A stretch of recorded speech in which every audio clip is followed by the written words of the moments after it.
L'année dernière, une étude menée par le gouvernement a indiqué que la propriété intellectuelle en Égypte n'était pas correctement traitée. Le pays a alors convoqué 35 entités pour créer une stratégie nationale qui a finalement vu le jour.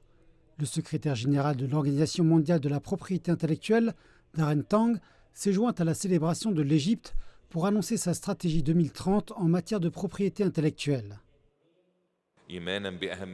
Nous pensons que la question est très importante et nous sommes conscients que le système de propriété intellectuelle joue un rôle fort pour stimuler les roues de l'économie égyptienne et pour atteindre nos objectifs durables.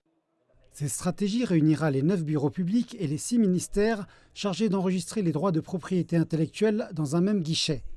Une mesure qui devrait rendre le processus moins coûteux et plus rapide pour les innovateurs. Nous aurons l'avantage d'un cadre unique pour tous les aspects de la propriété intellectuelle en Égypte. Le bureau des marques, le bureau des brevets et le bureau des droits d'auteur, tout sera regroupé en un seul endroit.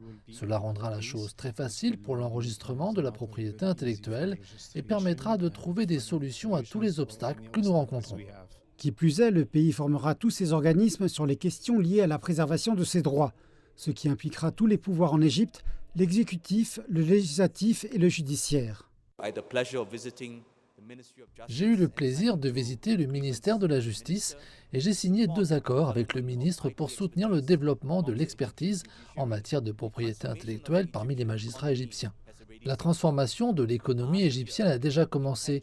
L'année dernière, dans les actifs tangibles, la propriété intellectuelle, les données, le savoir-faire et les créations intellectuelles ont franchi une étape symbolique, représentant plus de la moitié de la valeur des 15 premières entreprises égyptiennes. L'Égypte souhaite créer un havre de paix pour les innovateurs et les chercheurs, afin que le pays devienne un aimant pour les talents internationaux et encourage les cerveaux locaux à rester.